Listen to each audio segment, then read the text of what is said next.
Bakit parang tulala ka?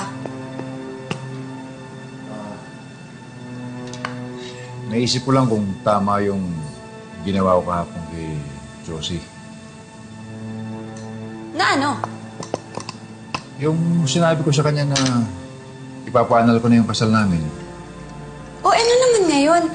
Di ba yun nga yung gusto natin para hindi niya na tayo guluhin? Wala namang ginagawa si Josie.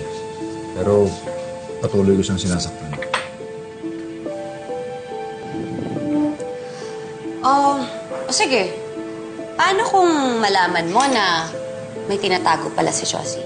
Mas mapapanatag ba yung loob mo? Ha? Paano kung malaman mo na meron pala siyang ibang lalaki? Mas mapapadali ba sa'yo yung pakikipaghiwalay sa kanya?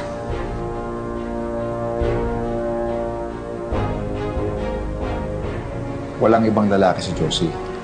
Lando, lahat ng tao may tinatago.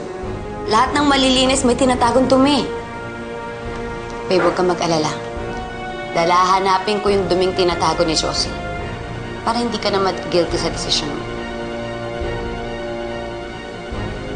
Sige na, inumin mo na itong kape.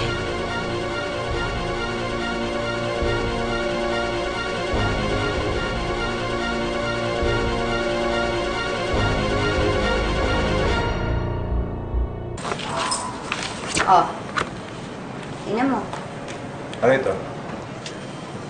Bro! Sige na. Buksan mo.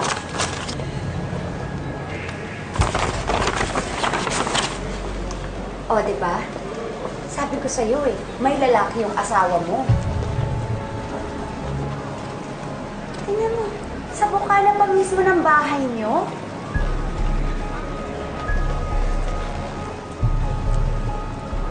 Sabi ko na nga ba eh, may tinatagong kalandian yung asawa mo sa ilalim ng bilbil niya.